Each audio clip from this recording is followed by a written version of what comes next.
اعبدوا الله ولا تشركوا به شيئا وبالوالدين إحسانا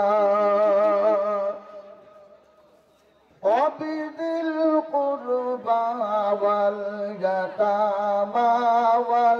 والمساكين والجار ذي القربى والجار الجنب والصاحب بالجنب وابن السبيل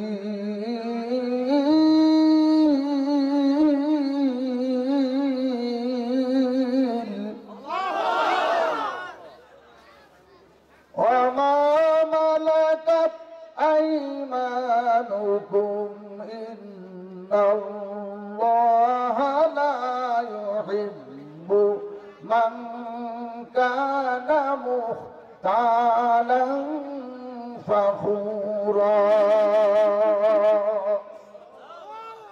صدق الله مولانا العظيم। সম্মানিত উপস্থিতি,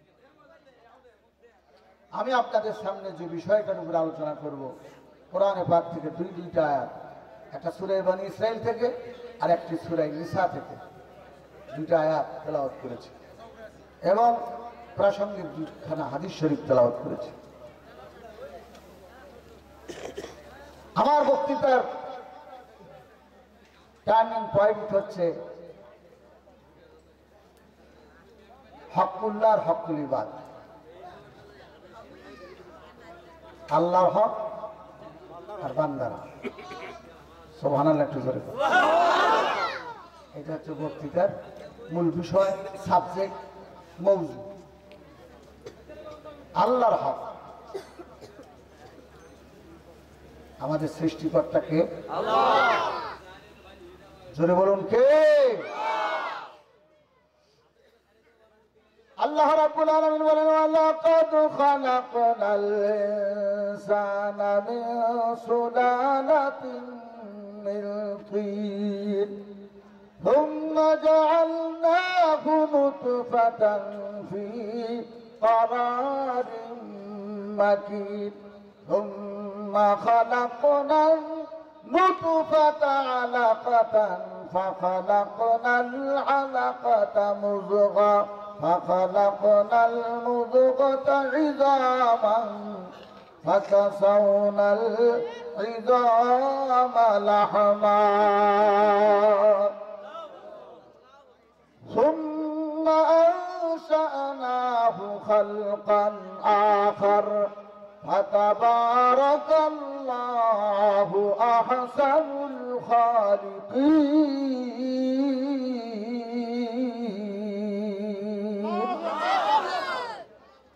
বান্দা, আজ তো দুনিয়ায় গিয়া মালিককে ভুলে গেছে। কে তোমার সৃষ্টিকর্তা? তোমাদের মূল মালিককে তোমরা ভুলে বসেছ। একদিন আসমান ছিল না, জমিন ছিল না, চন্দ্র সূর্য ছিল না, গ্রহ নক্ষত্র ছিল না, পাহাড় পর্বত ছিল না, টিলা টঙ্ক ছিল না, সমুদ্র মহাসমুদ্র ছিল না।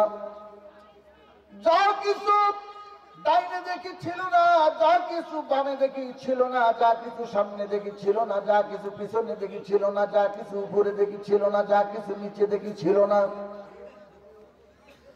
মালেকা জিক্রে তু গুয়াম কে তুপা, মালেকা জিক্রে তু গুয়াম কে তুপা ই বখুদাই নারাবম্বে জুজা রাখতা ওয়া রাহনুমাই। হামাদার গাকে তু জুয়াম, হামাদার গাকে তু পুয়াম, হামা তাওহীদ তু গুয়াম কে বা তাওহীদ সাজাই। तू बाकी वो खुदाई, तू खुदा बंद जमीनी, तू खुदा बंद यसारी, तू खुदा बंद समाई, तू खुदा बंद जमीनी, तू जलो जुफ्त न दुई, तू खुर्द खुफ्त न काही, अहदाब जनो जुफ्त मालिका काम रवाई, तू তুপাকি ও খোদাই, তুপাকি ও খোদাই। চক্ষু মেলে যেদিকে তাকাই দেখি তোমার বিরাজমান, চক্ষু মেলে যেদিকে তাকাই দেখি তোমার বিরাজমান। তুমি ভিন্ন নাই তো কোথাও, অন্য কারোর কোনো দান। ফাবি আই আলাই রব্বিকুমা তুকাজ্জিবান। সবাই বলেন ফাবি আই আলাই রব্বিকুমা তুকাজ্জিবান। তথাপি তোমরা মিথ্যা বলিবে বিধাতার কোন দান। ও মানব জাতি, ও জিন জাতি, বুকে হাত দিয়া বলো দেখি, খালি তোমাদেরকে আমি সৃষ্টি করি নাই, কোনটা আমার সৃষ্টি নয় বলো দেখি। তোমার চোখে যা কিছু ধরা পড়ে, একটা জিনিস হাতে নিয়ে বলো দেখি, এইটা আমার মাওলা সৃষ্টি নয়, এটা আমার আল্লাহ সৃষ্টি নয়। এমন কোন জিনিস তুমি পাবে? যা কিছু পৃথিবীতে আছে আল্লাহ রাব্বুল আলামিন বলেন আমি সৃষ্টি করেছি। হুয়াল্লাযী খালাকা লাকুম মা ফিল আরদি জামিআ। সব সৃষ্টি করেছি তোমাদের খেদমতের জন্য, সব সৃষ্টি করেছি তোমাদের উপকারের জন্য, সব সৃষ্টি করেছি তোমাদের কোনোটা খাওয়ার জন্য, কোনোটা পড়ার জন্য, কোনোটা চিকিৎসার জন্য, অন্নের জন্য, বস্ত্রের জন্য, শিক্ষার জন্য, চিকিৎসার জন্য, বাসস্থানের জন্য, তোমাদের উপকারের জন্য তমাম দুনিয়া আমি সৃষ্টি করেছি। আমি তোমাদের কত বড় দয়ালু রব। তোমাদের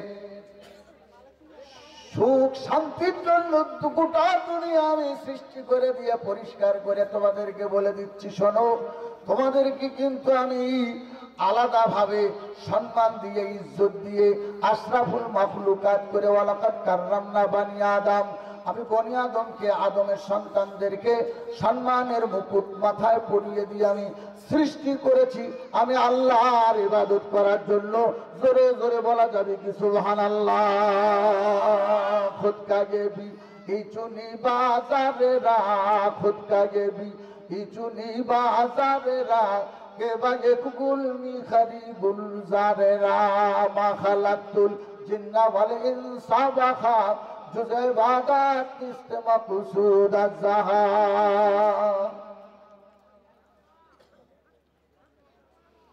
সব কিছু সৃষ্টি করেছে তোমাদের জন্য,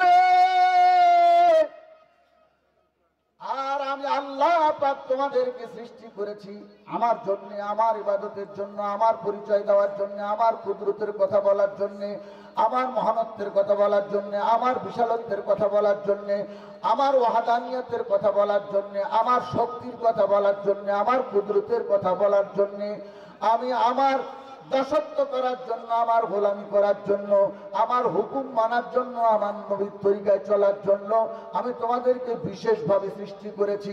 আমি তোমাদেরকে খাসভাবে সৃষ্টি করেছি।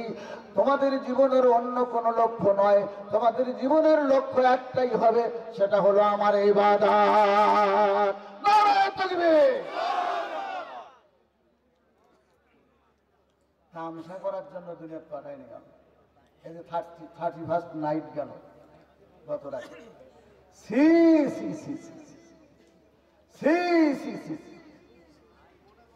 এটা হচ্ছে লাল কুত্তা, ইহুদি, নাসারা, খ্রিস্টান, পত্তলিক, মজুসিদের তাদের ডে, তাদের নাইট। আমরা মুসলমানের কোনোদিন 31st নাইট হতে পারে না। আমরা হচ্ছি মুসলমান, আমাদের 31st নাইট নয়। গত রাত্রে 2024 সালে 31শে ডিসেম্বরের 12:59 যখন সারা দুনিয়া কি দেখলাম আমরা, কি করলো, এটা ইবাদতের মধ্যে পড়ে? কি বলেন পরে ইবাদতের মধ্যে? ভাইরা রে আমার, বাবাজিরা আমার, মুসলমানের জীবনের প্রত্যেকটা দিক ও বিভাগে, প্রত্যেকটা পদক্ষেপে সামগ্রিক জীবনে মুসলমান আল্লাহর ইবাদত করবে। ভাইরা আমার, ইবাদত বলা হয় আল্লাহর হুকুম নিষেধ দুইটাকে সামনে নিয়ে, নবীর তরিকা নিয়ে যে ব্যক্তি চলতে পারবে ইবাদত। এই ইবাদতটার কথা আল্লাহ রাব্বুল আলামিন কোরআনে পাকে বলেন, তোমরা ইবাদত করবে, সেই ইবাদতের মধ্যে আমি আল্লাহর ইবাদতের মধ্যে কাউকে কিন্তু কোনো শরীক করতে পারবে না। ওয়া'বুদুল্লাহ ওয়া লা তুশরিকু বিহি শাইআ। আয়াতের মধ্যে দুটি কথা স্পেশাল ভাবে আল্লাহ পাক বলেন, একটার নাম ইবাদত আর একটার নাম খিদমত। একটার নাম ইবাদত আর একটার নাম খিদমত। খিদমত হচ্ছে মা বাবার খিদমত, খিদমত হচ্ছে আত্মীয় স্বজনের খিদমত, খিদমত হচ্ছে প্রতিবেশীর খিদমত, খিদমত হচ্ছে জনগণের খিদমত, খিদমত হচ্ছে এতিম অনাথের খিদমত, খিদমত হচ্ছে মিসকিন ফকির এবং দুস্থ মাতার খিদমত, খিদমত হচ্ছে ভাই বোনের খেদমত, হচ্ছে অধীনস্থদের খেদমত, হচ্ছে আল্লাহর গোটা সৃষ্টি মাখলুকাতের খেদমত। আর ইবাদত হবে একমাত্র, জোরে বলুন কার?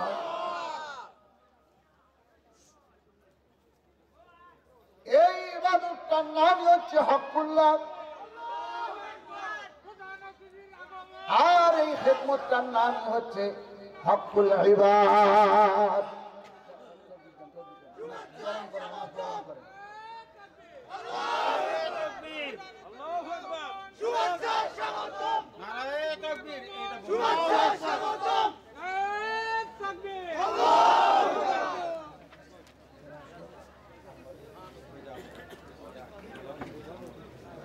জি, আমাদের তাফসীর মাহফিলে যিনি প্রধান অতিথি জনাব মোহাম্মদ আনোয়ারুল হোসেন, সভাপতি পূর্ব ফরিদপুর শাহিদাই মসজিদ ও পূর্ব ফরিদপুর রাসেল কারিয়াতুল কোরআন হাফিজিয়া মাদ্রাসা ৭ নং ফরিদপুর, আমাদের প্রধান অতিথি আমাদের মাঝে এসে আমাদের মাহফিলকে অলংকৃত করলেন। উনি ওনার আসন গ্রহণ করেছেন। সবাই বলি আলহামদুলিল্লাহ।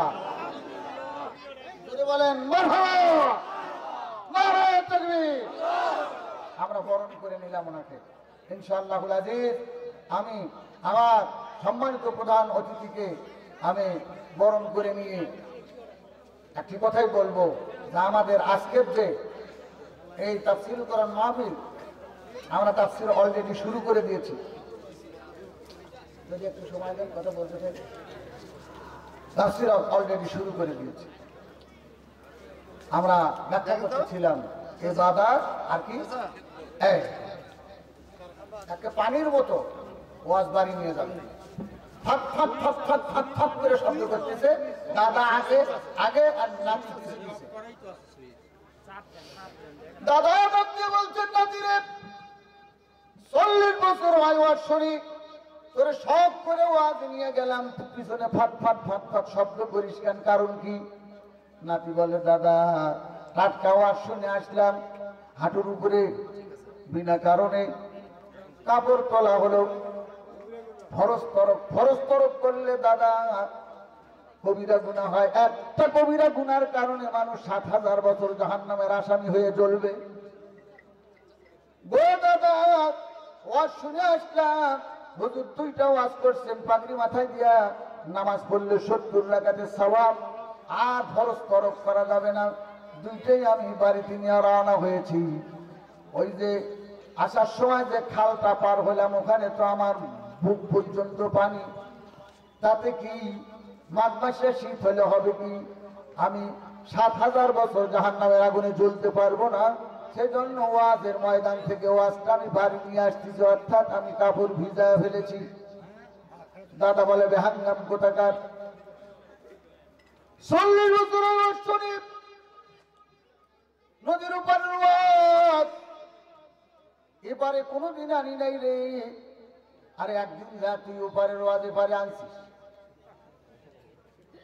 দাদার দিকে লক্ষ্য করে দেখে, নাতি দেখে যে দাদার লুঙ্গি শুকনা। দাদা গো, আপনার লুঙ্গি শুকনা থাকার তো কথা নয়, আমি তো যুবক মানুষ, আপনি তো আরো বয়সের কারণে পেটে হয়ে গিয়েছেন, আপনার তো গলা পর্যন্ত পানি হয়েছে, তাহলে লুঙ্গি শুকনা কেন? দাদা কয়, আমার কেরামতিতে বুঝিস নাই, পানির মিটার যত উপরে উঠছে লুঙ্গির মিটারও তত। উঠতে উঠতে মাথার উপরে লুঙ্গি উঠে গেছে, বল বিয়ারিং, রিং পিস্টন দাদার সব ভিজছে, কিন্তু লুঙ্গি ভেজে নাই।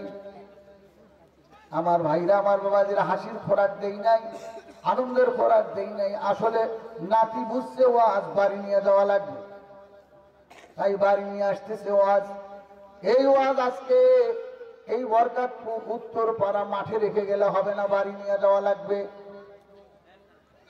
কারণ আমার বন্ধুগণ, বাংলাদেশে যত ওয়াজ হয়, ভারতে এবং পাকিস্তানে, এই তিন দেশে যত ওয়াজ হয়, তার মধ্যে বিশেষ করে বাংলাদেশ, তার মধ্যে এবার আরো বেশি 5ই আগস্টের পর।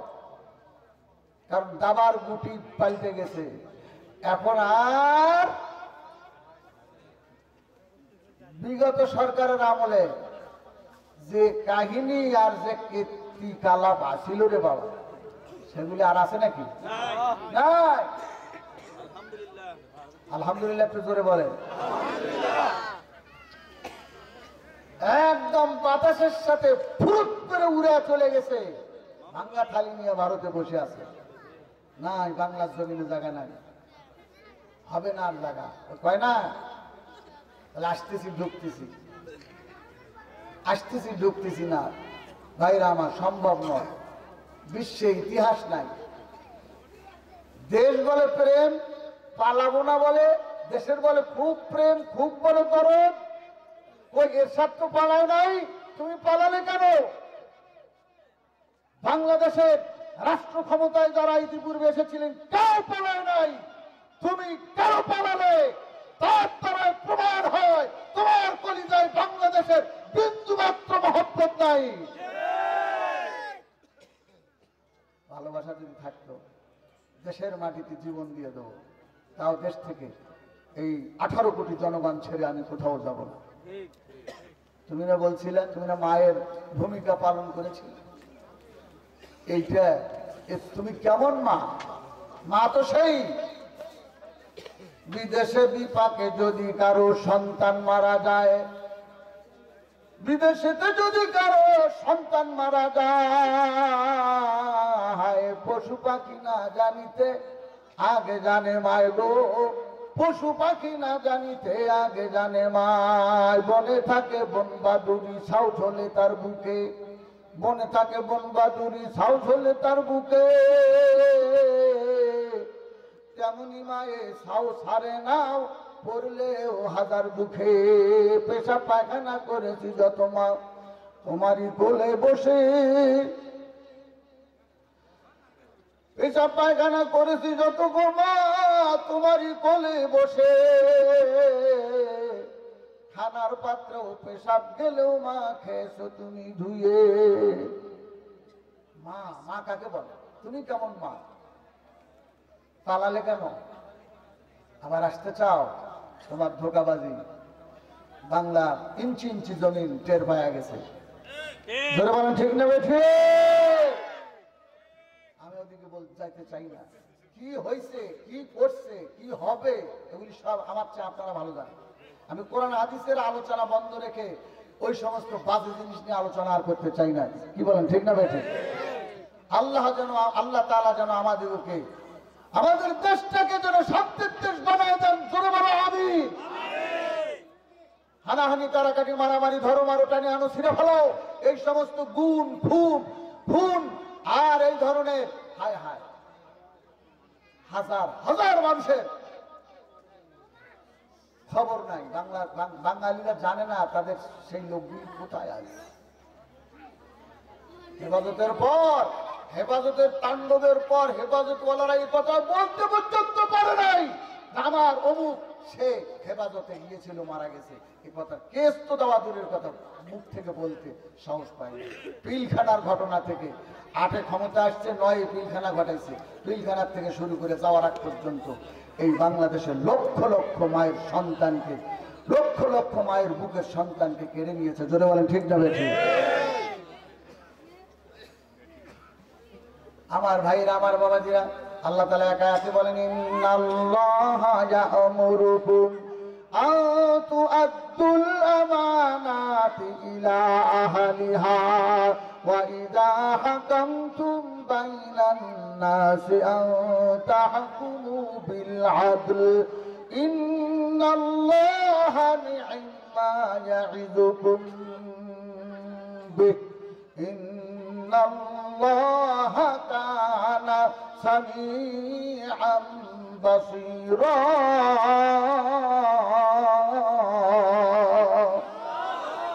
আল্লাহ পাক বলেন, ইন্নাল্লাহ, নিশ্চয় আমি আল্লাহ তাআলা, ইয়া'মুরুকুম, তোমাদেরকে নির্দেশ করছি, আন তু'আদ্দুল আমানাতি ইলা আহলিহা, তোমাদের উপরে যত আমানাত আছে, হকদারের হক আছে, হকদারের হক হকদারের নিকট পৌঁছে যদি দাও, তাহলে দেশের মধ্যে হানাহানি, মারামারি, কাটাকাটি, খুনাখুনি আর থাকবে না। ভাইরা আমার, বাবাজিরা আমার, হযরত ওমর ফারুক রাদিয়াল্লাহু তাআলা আনহু, তিনি শাসন ক্ষমতায় ছিলেন। 10 বছর শাসন আমল ছিল তার।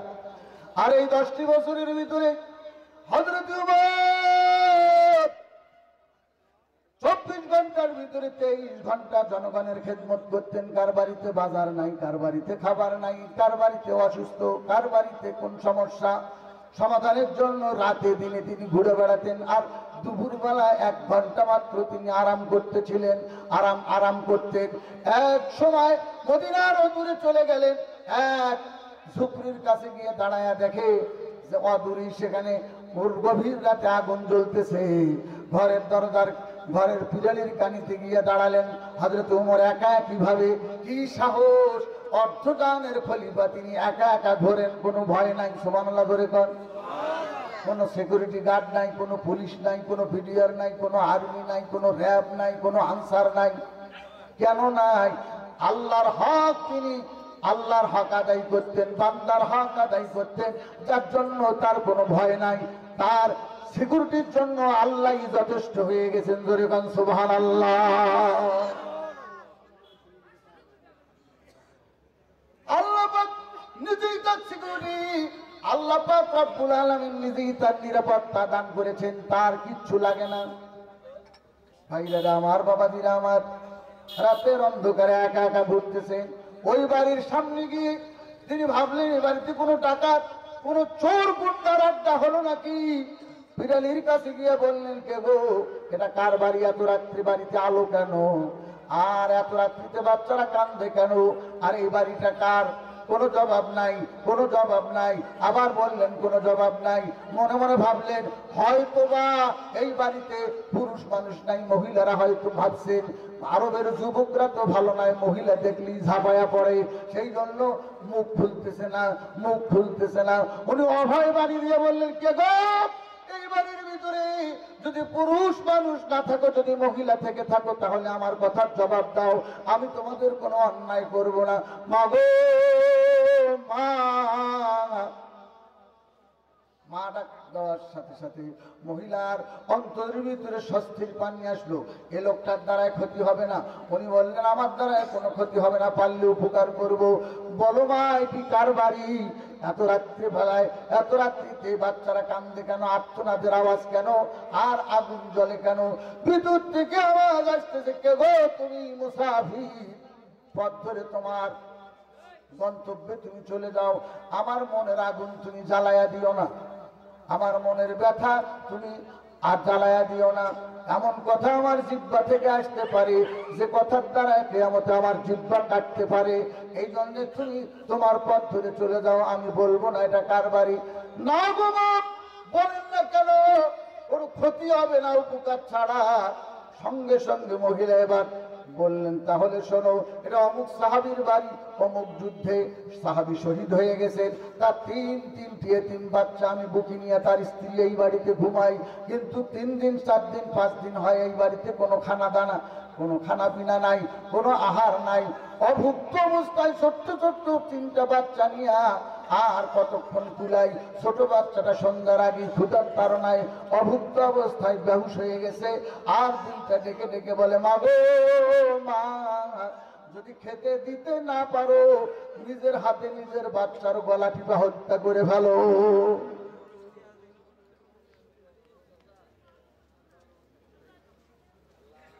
ফারুক আজম নিজের পরিচয় দিলেন না ছদ্মবেশে।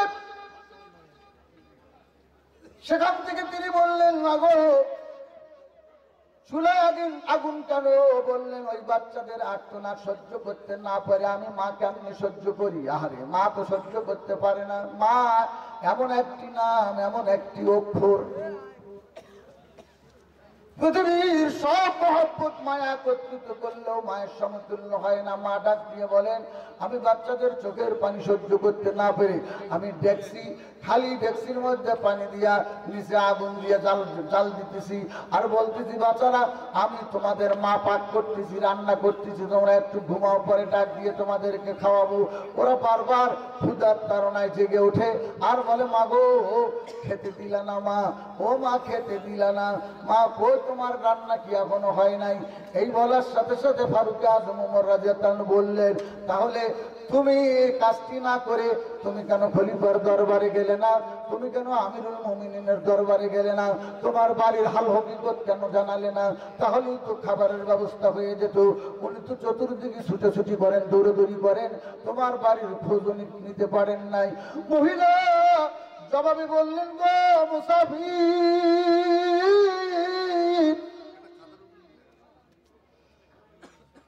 আমি ভাবছিলাম তুমি কোরআন হাদিসের জ্ঞান রাখো, এখন দেখছি না তোমার হাত ভিতরে কোরআন হাদিসের জ্ঞান নাই, থাকলে কথা বলতে না।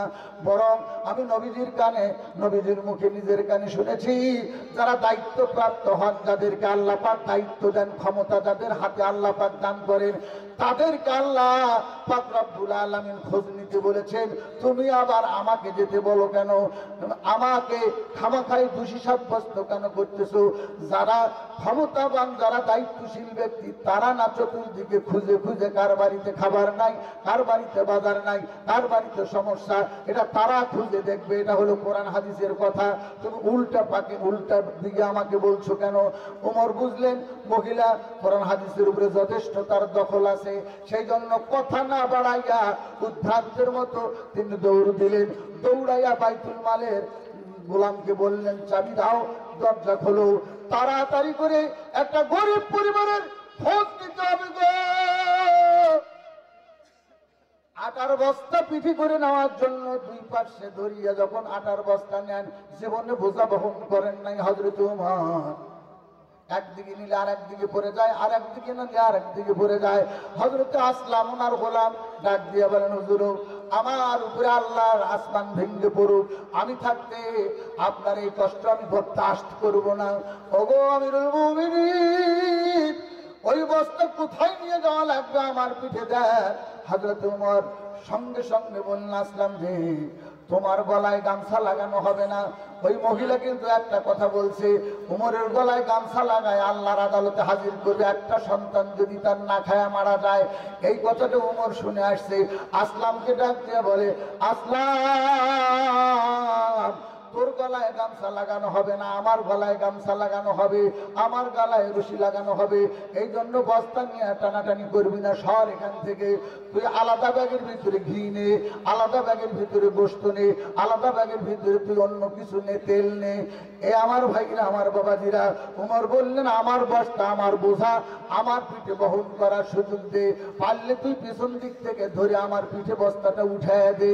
বস্তা নিয়ে পিট টিপ টিপ টিপ টিপ করে বৃষ্টি পড়তেছে আর ঝিরঝিরানি বাতাস, আর ওই মরুভূমি পাড়ি দিয়া দিয়া হযরত ওমর গরিবের বাড়িতে আটার বস্তা পিঠি করে নিয়ে যাচ্ছেন। কি সুন্দর করে কবি বলেন, আরে অর্ধ পৃথিবী করিত শাসন, তালি দেওয়া জামা গায়ে আটার বস্তা পিঠে করে নিয়া সেদিত দুস্থ মায়ের আজ কোথা গেল সেই মানব দরদি আহারে আজ কোথা গেল সেই মানব দরদি তৌহিদি সন্তান কোথা গেল সেই সোনালী যুগের সোনার মুসলমান পারবে নাকি আজকের বিশ্ব ওই রকম একটি লোক উপহার দিতে চ্যালেঞ্জ থাকলো আমেরিকার কাছে চ্যালেঞ্জ থাকলো চীন জাপান ভারতের রাশিয়ার কাছে আমার ভাইরা পারবে না পৃথিবী ওই রকম একটা লোক উপহার দিতে ওই রকম একটা নেতা উপহার দিতে পারবে না কেন পারবে না মুহাম্মদ সাল্লাল্লাহু আলাইহি ওয়াসাল্লামের দরবারে থেকে থেকে তার গড়ানো তার শিখানো তার তৈরি করা এই লোকগুলি হযরত ওমর আবু বকর জোরে জোরে কান সুবহানাল্লাহ নারে তাকবীর কথায় কথা পারে গো আমার ভাইরা আমার বাবাজিরা আটার বস্তা নিয়ে রওনা করেছেন ওই বাড়িতে খাবার দিবেন আমি বলতেছিলাম দুইটা হকের কথা একটার নাম হকুল্লাহ একটার নাম হকুল ইবাদ লাইন কিন্তু ছেড়ে যায় নাই এটা কিন্তু হকুল ইবাদের ভিতরে হযরত ওমর হকুল ইবাদ হকুল্লাহ হচ্ছে আল্লাহর ইবাদত এমন ভাবে করবে সেখানে যেন শিরিক না থাকে ওয়াবুদুল্লাহ ওয়ালা তুশরিকু বিহি শাইআ আল্লাহর ইবাদতের মধ্যে সেখানে যেন কোনো না থাকে তবে না থাকে যদি না থাকে কিন্তু না থাকে তবে যদি কিন্তু যেন না থাকে সেখানে যেন শিরিক না থাকে ওয়ালা তুশরিকু বিহি শাইআ আবার আরাকাতে সূরা বানী ইসরাঈলে বলেন ওয়াকাদা রাব্বুকা আল্লা তা'বুদু ইল্লা ইয়্যা এখানেও আল্লাহ রাব্বুল আলামিন বলেন চূড়ান্ত ফয়সালা সিদ্ধান্ত আমি আল্লাহর পক্ষ থেকে তোমরা আল্লাহ ছাড়া অন্য কারো ইবাদত করতে পারবে না মাজারে যায়া বাবা বাবা খালি বাতে বাতে মেয়ে এবার একটা ছেলে দেন কি রে ভাই কি কাহিনী ছেলে কার কাছে চাও তুমি তোমার বাবার কাছে কি ছেলের খাজানা আছে নাকি কোরআনে আল্লাহ রাব্বুল আলামিন বলেন ওয়ালিল্লাহি মুলকুস সামাওয়াতি ওয়াল আরদি ইয়াখলুকু মা ইয়াশাউ ইয়াহাবু লিমান ইয়াশাউ ইনাসান ওয়া ইয়াহাবু লিমান ইয়াশাউ যুকুর أو يزوجهم ذكرانا وإناثا ويجعل من يشاء عقيما إن الله على كل شيء قدير لله ملك السماوات والأرض আকাশ ও জমিনের চাবি মূল মালিকানার চাবি ধরে বলুন কার হাতে ইয়াখলুকু মা ইয়াশা তিনি যা খুশি তাই সৃষ্টি করেন তাই তিনি তৈরি করেন ইয়াহাবু লিমান ইয়াশাউ ইনাসা আল্লাহ পাক বলেন হে মুরিদের গোষ্ঠী মাজারে যায় যদি সন্তান চাস না তার কারণ সন্তান দেওয়ার মালিক আমি আল্লাহ ইয়াহাবু লিমান ইয়াশাউ ইনাসা আমি যাকে খুশি তাকে কন্যা সন্তানের মা বাবা বানাই ওয়ায়াহাবু লিমান ইয়াশাউ যুকুর আমি যাকে চাই তার ঘরে আমি আল্লাহ ছেলে সন্তান দান করি আও ইউযাউযুহুম যুকরানা ওয়া ইনাসা আমি আল্লাহ যাকে ইচ্ছা করি তাকে যমজ সন্তান দান করি একসাথে ছেলেও দেই একসাথে মেয়েও দেই জোরে জোরে বলেন সুবহানাল্লাহ তোর হায়াতের পুঁজি ফুরাইয়া যাবে যৌবনে লাগবে ভাটি ওই যে দেখো ডাকিতেছে তোমার কবরের মাটি ওই যে দেখো ডাকিতেছে তোমার কবরের মাটি সন্ধ্যার আগে যেদিন ডুবের বেলা এক পলকে বাড়ি হবে তোমার টোপের মেলা এক পলকে বন্ধু হবে যত রঙের মেলা কারে দিবা তুমি জোরে ধমক কারে দিবা তুমি জোরে ধমক কার মাথায় মারবে লাঠি ওই যে দেখো ডাকিতেছে তোমার কবরের মাটি।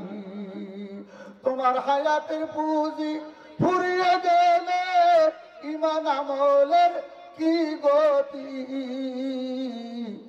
ওই যে দেখো ডাকিতেছে তোমার কবরের মাটি। কি জবাব তুমি মুসলমান কবরে গিয়ে?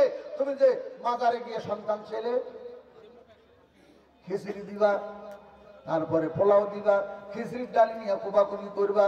ওখানে কেন লিল্লা বোর্ডিং বুঝি চোখে দেখো না? পচার সরের হাট কি লিল্লা বোর্ডিং নাই, তিনখানা নাই? মাদ্রাসার করে গো তুমি মারা যাবে, মাদ্রাসা মরবে না। তুমি মারা যাবে, লিল্লা বোর্ডিং মারা যাবে না। তুমি মারা যাবে, এ হাফেজদের কোরআন মারা যাবে না। তুমি মারা যাবে, মসজিদ মারা যাবে না। তুমি মারা যাবে, আমার ভাইরা এই দিন মরবে না। তোমার কবরে সবগুলি পৌঁছতে থাকবে। তুমি সেখানে না দিয়া এমন জায়গায় গেলা এক একজনের মোষ আমন ধানের থোক। তুমি এমন জায়গায় গেলা এক একজনের মাথায় জট, গায়ের মধ্যে চট। একবার কলকিটা নিয়ে ধোঁয়া ছাড়লে মনে হয় চিমনি ভাটায় আগুন দিছে। সেইখানে গিয়ে তুমি কি চাও? আমার ভাইরা, আমার বাবাজিরা, একটা আয়াতের প্রথম অংশে এখনো পড়ে আছি। আল্লাহ পাক বলেন আমার ইবাদত করবে, তার মধ্যে কাউকে জানি শরীক করো না। 2 নম্বরে খেদমতের মধ্যে পৃথিবীতে সারা দুনিয়ায় যত সৃষ্টির তুমি সেবা করবে, সবচাইতে বড় সেবা হচ্ছে তোমার মা বাবার সেবা। আল্লাহু আকবার বলে। আল্লাহ রাব্বুল আলামিন হযরত মুসা আলাইহিস সালামকে ডাক দিয়ে বললেন, মুসা রে, তুমি যে প্রশ্নটা করলে যে আল্লাহ আমি উলুল আজম পয়গাম্বার, আমি বনি ইসরাইলের শ্রেষ্ঠ নবী, জান্নাতের মধ্যে আমার সঙ্গী কি হবে? তোমার কাছে আজকে তুর পাহাড়ে জানতে চাই। আল্লাহ পাক বললেন, মুসা রে, তোমার জান্নাতের সাথী হবে একজন কসাই মানুষ। ভাইরা আমার, মুসা আলাইহিস সালাম চিন্তা করলেন আমি একজন উলুল আজম পয়গম্বর, বনি ইসরাইলের শ্রেষ্ঠ নবী, আমার সাথী নবী হওয়ার কথা, আলেম হওয়ার কথা, আমার সাথী একজন মুহাদ্দিস মুফতি হওয়ার কথা, ওলিয়া উলিয়া গাউস কুতুব হওয়ার কথা। কিন্তু সেখানে একটা কসাই আমার জান্নাতের সাথী হবে। নিশ্চয়ই কসাইয়ের ভিতরে মাল আছে, নিশ্চয়ই কসাইয়ের ভিতরে কোনো না কোনো নেক আমল আছে। আল্লাহ, আমি ওই কসাইকে দেখতে যাব। বিরক্ত হচ্ছেন? আচ্ছা, প্রধান অতিথি আমাদের চলে যাবে, সেই জন্য ওনার তো তারা মনটা চাচ্ছে, আপনারও চোখ মুখ দেখে বোঝা যায় ওনারও মন চাচ্ছে আয়না শুনি হুজুরের কথা, তাফসীর একটু শুনি, কিন্তু উপায় নেই। ব্যস্ত মানুষ, ব্যস্ত মানুষ যখন আমরাও ছেড়ে দিতে চাই, কোরআনের তাফসীর বন্ধ করে আমরা আমার ভাইকে ইজ্জত এবং সম্মান দিতে চাচ্ছি, কিন্তু মেহমান হিসেবে। কিন্তু মেহমানের মেহমানদারি করা এটাও কোরআনেরই কথা, এটাও একটা খেদমত। কিন্তু আমাদের এই মসজিদে একটা হাল্লা গোছা আপনি করার চেষ্টা করবেন। সেখানে আল্লাহ তাআলা আপনাকে, আপনার হাতে অনেক জায়গায় অনেক মানুষ উপকৃত হয়েছে, মসজিদ, মাদ্রাসা, এতিমখানা, লিল্লা বোর্ডিং, গরিব এবং মিসকিন। আমরা আজকে আমাদের মসজিদের উন্নয়নের সভা, মসজিদের উন্নয়নের জন্য অবশ্য কমিটি আমাকে বলেন নাই যে কি কি উন্নয়ন, মানে কি কি কাজ বাকি আছে, কি বাকি আছে, মানে ভিত্তি দিয়া। আচ্ছা, বহুতল বিশিষ্ট বিল্ডিং, সে বিল্ডিং এর ভিত্তি প্রস্তর হবে। তারই জন্য আমার সম্মানিত প্রধান অতিথি যেমন প্রধান, তেমন দানটাও যেন আল্লাহ প্রধান করার তৌফিক দান করেন। আমিন বলে নারায়ে তাকবীর। আমরা ভাইয়ের জন্য অগ্রিম তাকবীর এবং দোয়া করি। নারায়ে তাকবীর। আমাদের জনাব প্রধান অতিথি আজকের মাহফিলের এই বরকতপুর উত্তরপাড়া জামে মসজিদের উন্নয়নে যে মাহফিল হতে চলেছে, তাফসীর মাহফিল, সেই তাফসীর মাহফিলের প্রধান অতিথি জনাব মোহাম্মদ আনোয়ার হোসেন ভাইকে এখন আমরা তার মূল্যবান বক্তব্যের জন্য আমরা অনুরোধ করছি। উনি খুব ব্যস্ত মানুষ, হয়তোবা আরো অনেক কয়েক জায়গায় যেতে হবে, এজন্য আমাদের মসজিদের জন্য উল্লেখযোগ্য একটা উনি দান রেখে যাবেন বলে আমাদের আশা, আমরা আশাবাদী। আল্লাহ তৌফিক দান করুন। এবারে আপনাদের সামনে আলোচনা নিয়ে আসছেন আমাদের আজকের এই বরকতপুর উত্তরপাড়ার তাফসীর মাহফিলের প্রধান অতিথি জনাব মোহাম্মদ আনোয়ার হোসেন।